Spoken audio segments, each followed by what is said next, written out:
children, when we look around us, then we see the things, and everything has some particular shape, size and dimension. But when we look at any object, then we only think about their shape. For example, look at this whiteboard.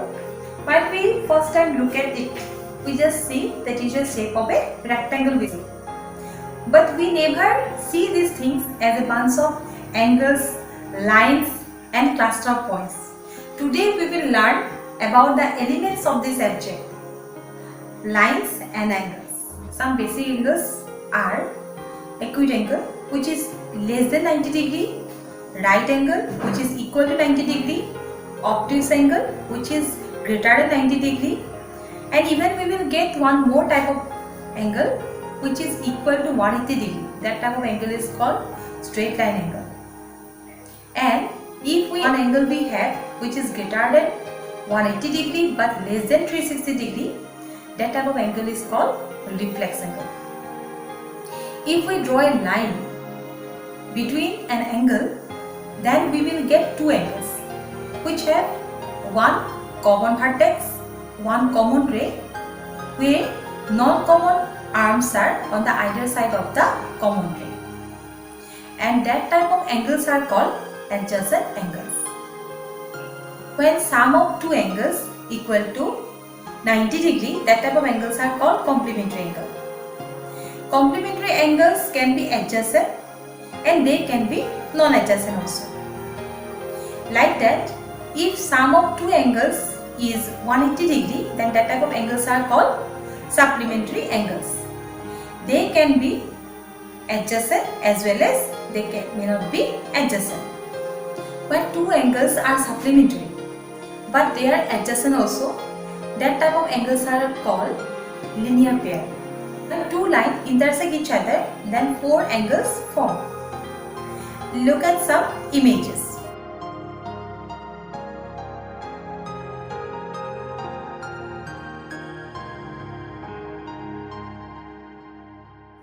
In these images, lines are intersecting with each other and some angles are formed which are opposite to each other.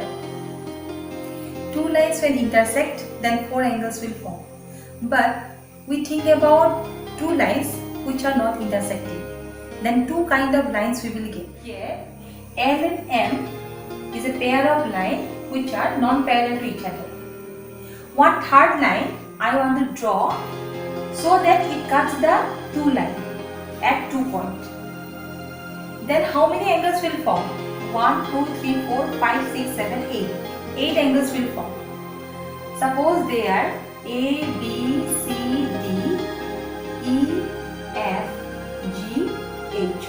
Here A, B, then Z and H. They are called exterior angle because they are outside the line.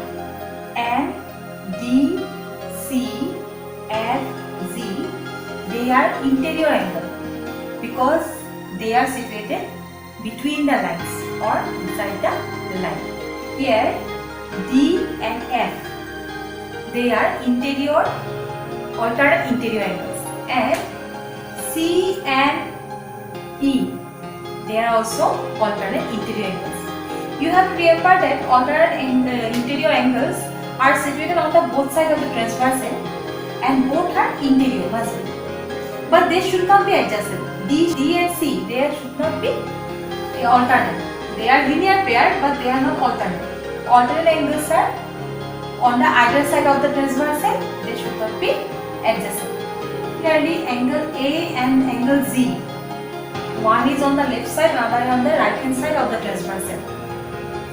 They are also alternate angle but alternate exterior angle. In this way, angle B and angle H, they are, one is right hand side, other one is left hand side. Okay, so they are also alternate exterior angle. Angle A and angle E, they are called corresponding angle. Corresponding angles are on the same side. Here you look left hand side, okay, on the same side of the transversal, but one is interior part, another is exterior part, and they also never be adjacent. In this way, angle D and angle H, there are also corresponding angle.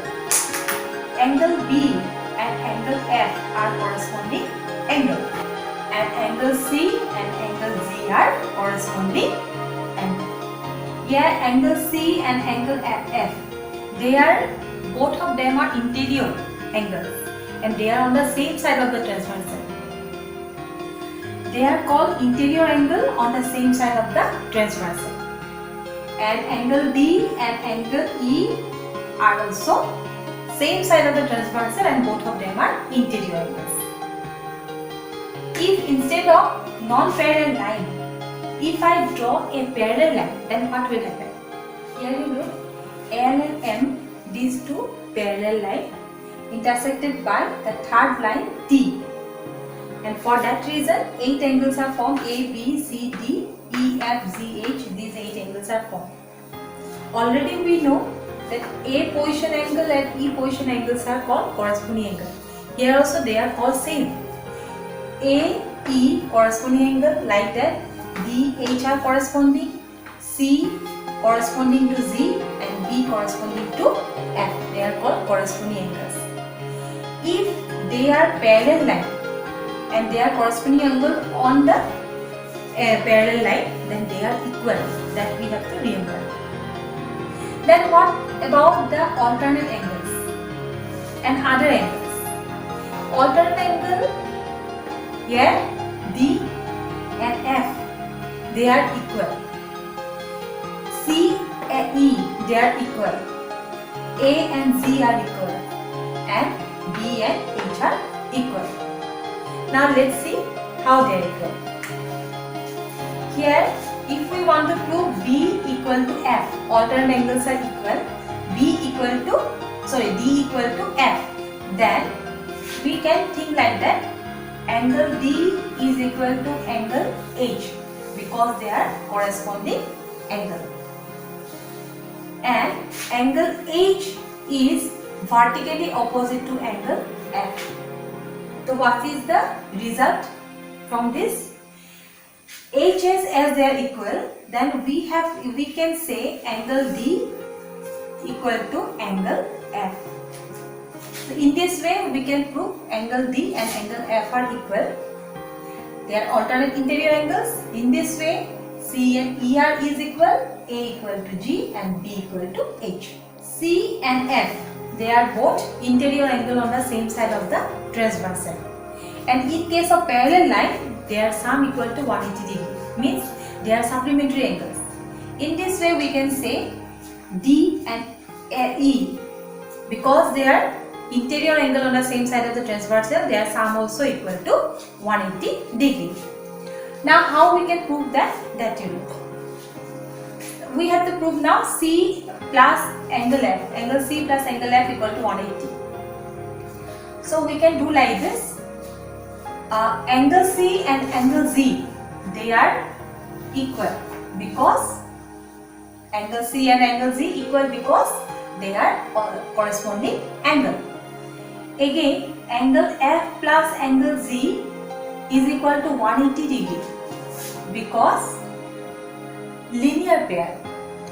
So in place of G, if I write down C, then we will get angle F plus angle C is equal to 180 degree. Angle C plus angle F equal to, their sum is equal to 180 degree, means the sum of the interior angle on the same side of the transversal equal to 180 degree. Converse of these all properties are also true, means angle C and angle F, if we have that they are sum equal to 180 degree, and as we have seen the question that they are interior angle on the same side of the transversal, and we have their sum equal to 180, then we can say L and M line are parallel line. Means the property what we get for L and M are parallel, we are getting that their sum equal to 180. So in this way, if we have 180, their sum interior angle sum is 180, then we can say